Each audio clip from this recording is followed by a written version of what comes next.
नमस्कार दोस्तों, आप देख रहे हैं काम की बात जानकारी के साथ। अभी जो आपने एक वीडियो क्लिप देखा है वो पटना के मॉडर्न टाउन का है।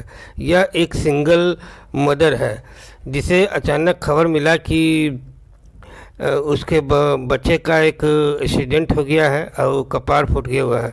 तथा वह महिला ने अपने बच्चे को देखने के लिए अस्पताल से निकली, मगर वो स्कूटी पर असंतुलन हो जाने के कारण वह गिर जाती है। अगर वो सड़क तो ठीक ही है, लेकिन बगल में जो नाली है उस पर एक स्लैब नहीं रखा हो, जिस कारण से वो महिला गिर जाती है। यहाँ पर एक दुखदाई घटना है, लेकिन वो कुछ लोग ने इसको भी एक मजाकिया वीडियो बना लिया है। अब चूंकि महिला उस नाली में 4 फीट की नाली पर जिस पर स्लैब रखा रहता है तो इतना ज़ोर से नहीं गिरती, और स्लैब न रहने के कारण वो महिला नाली में गिर गई और उसे काफ़ी चोटें आई है, और डॉक्टर ने उसे 1 महीने का बेड रेस्ट बताया है। अब देखिए, महिला पहले से ही गरीब है, उसे अब 1 महीना का वेतन भी नहीं मिल पाएगा और 1 महीना का अस्पताल में भी गुजारना पड़ेगा। यह महिला के साथ जैसा और भी बहुत सारे घटने हुए, जैसे पटना ही के राजीव नगर में खुला नाला नहीं ढके रहने कारण ठेकेदार पर होगा केस।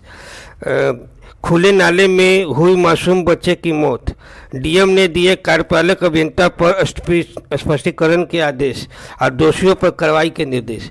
और जो बच्चा जो नाले में गिरने के कारण मृत्यु हो गई, उसके गार्जियन को मुआवजा तो खैर मिल गया है।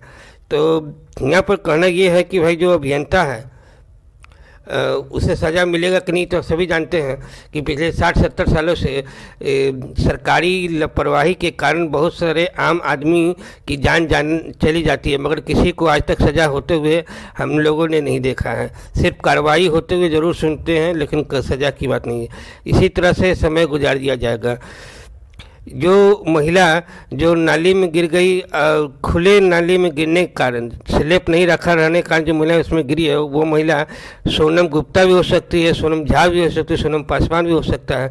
जब तक हम उसके जाति धर्म खोजते रहेंगे, नेता नगर सरकार या कोई भी सरकार या नेताजी लोग हम लोग को ऐसे ही अपने लापरवाही के कारण हमारे पैसा को लूटते रहेगा, टैक्स रूपी धन को लूटते रहेगा। हम लोग अगर 5 रुपये का केक भी खाते हैं या दूध दही छाछ भी लेते हैं तो डायरेक्ट इनडायरेक्ट सरकार हमसे टैक्स ले चुकी होती है। यही टैक्स को जमा करके सरकार एक जिम्मेवारी लेती है कि वो जो भी सरकारी नाली बनाएंगे उस पर एक स्लैब रखेंगे। वो तो ऑलरेडी हमसे स्लैब रखने का पैसा ले चुका होता है, लेकिन वो स्लैब नहीं रखा रहता है, जिसके कारण से आए दिन कोई न कोई दुर्घटना होती रहती है और सरकारी कर्मचारी को कुछ परेशानी नहीं होता है, बस छोटा मोटा एक कार्रवाई जैसा होता है। यहाँ पर हम एक व्यवस्था चाहते जो नीतीश कुमार खुद ही बताए हैं कि रख रखाव जितनी बहाली हो कर सके। नीतीश कुमार इधर कुछ दिन से अपन भाषण में इस तरह का शब्दों का इस्तेमाल करते हैं। हाँ, यही है लगभग बहुत सारे समस्याओं का हल। हम नगर सरकार या नगर पालिका विभाग जो भी नाली बनवाता है उसी एजेंसी को ही यह जिम्मेवारी दिया जाए कि वो जो कोई भी खुला हुआ नाली है उस पर स्लैब रखे और स्लैब को नियमित देखभाल करे। अगर नाली पर स्लैब रखने नहीं रहने पर अगर कोई दुर्घटना होता है, जैसे कभी सोनम गुप्ता के गिर जाना या किसी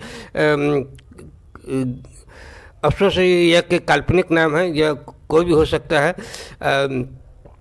क्या कहते हैं, अगर उस पर कोई बच्चा गिर जाए या कोई बड़ बूढ़ा या कोई आम आदमी गिर जाए तो वहाँ पर संबंधित एजेंसी जिसे नाली बनाने और नाली पर स्लैब रखने की जिम्मेदारी दी गई थी, उसी एजेंसी पर यह कार्रवाई हो या वहाँ पे कानून जैसा व्यवस्था बन जाए कि जैसे अगर कोई आदमी का कुछ दुर्घटना होता है तो उससे जो व्यक्तिगत जो एजेंसी है या कर्मचारी है उसी के व्यक्तिगत खाता से जुर्माना भरना पड़ेगा। अगर वो संबंधित एजेंसी कर्मचारी को अगर जुर्माना भरना पड़ेगा अपने व्यक्तिगत खाता से, तो देखिए वो काम स्वतः ईमानदारी से करेगा, क्योंकि उसे पता है कि अगर वहाँ पर होने वाले नुकसान की भरपाई हमें ही करनी है तो वो ईमानदारी से वो काम करेगा।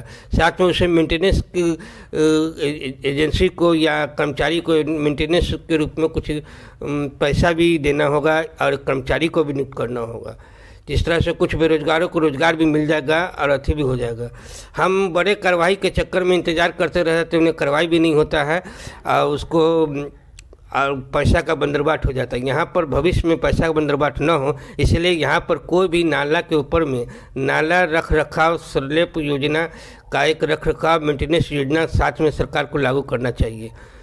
अगर यह विचार आप लागू होना चाहिए और उससे संबंधित जो भी कर्मचारी है अगर उसके लापरवाही से कुछ होता है तो तुरंत उसे अपने व्यक्तिगत खाता से पैसा देने का नियम बनाया जाए। यह विचार आपको अच्छा लगा हो तो कृपया चैनल को सब्सक्राइब करें और लाइक करें और अपने ज़्यादा से ज़्यादा दोस्तों में फैलाएं। बहुत बहुत धन्यवाद।